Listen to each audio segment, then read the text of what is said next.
Marvin Harris की एक book है जिसका नाम है the myth of sacred cows. उसमें उन्होंने बड़ा ही इंटरेस्टिंग पॉइंट रखा है। उसमें उन्होंने बोला है कि कोई भी चीज़ जो हिस्ट्री में हुई है वो रिलीजन मैजिक इनसे डायरेक्टली टाइड ऐसे ही नहीं होगी। उसके पीछे ना कोई मेटेरियलिस्टिक रीजन है। जैसे कि एक एग्जांपल है, वो बोलते हैं कि जैसे हिंदू धर्म में गाय को बहुत सेक्रेड माना जाता है।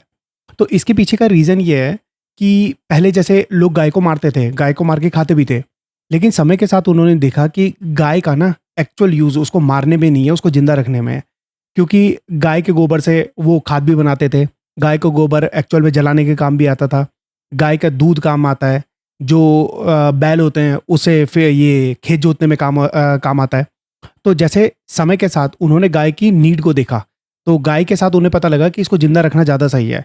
तो समय के साथ ये प्रैक्टिस इस तरह से फ़ॉलो होने लगी कि गाय को ज़िंदा रखना है। तो वो रिलीजन से टाइड हो गया जिसकी वजह से उसको कोई मार ना सके, क्योंकि उसका फ्यूचर में बहुत ज़्यादा यूज़ है। जैसे कि मान लो कि कोई अकाल आ जाता है, बहुत बड़ी विपत्ति आ जाती है, तो उस टाइम पे इंसान गाय को मारने की कोशिश करता है। मान लो वो चाहता है मैं गाय को मार के खा लेता हूँ। लेकिन उस टाइम पे अगर वो उसको मार देगा तो अगला सीज़न जब आएगा जिस टाइम पे वो खेती कर सकते हैं, तो उस टाइम पे उनके पास लाइव स्टॉक बचेगा नहीं। तो उस टाइम पे प्रॉब्लम आ जाएगी। तो इस वजह से ये प्रैक्टिसेस इस तरह से फॉलो होती चलेगी कि गाय को मारना बेकार है। अब जैसे वो मुस्लिम के लिए बोलते हैं, मुस्लिम के लिए जैसे गल्फ कंट्रीज़ में, वहाँ पर जैसे रेगिस्तान ज़्यादा है, तो वहाँ पर वो पिग को बहुत वैसे मानते हैं कि बहुत बेकार मानते हैं। तो पिग जो होता है ना, उसको पानी और ये खाना बहुत ज़्यादा चाहिए होता है। तो ऐसी जगह में जहाँ पे पानी और खाने की ऑलरेडी कमी है, वहाँ पे पिग पालना बहुत ज़्यादा मुश्किल वाला काम है। तो मुस्लिम उसमें पिग इस तरह से टाइड हो गया कि इसको मतलब बेकार मानते हैं। क्यों? क्योंकि उसको पालना ही बेकार है, वो एक किस्म से एक बर्डन टाइप का है।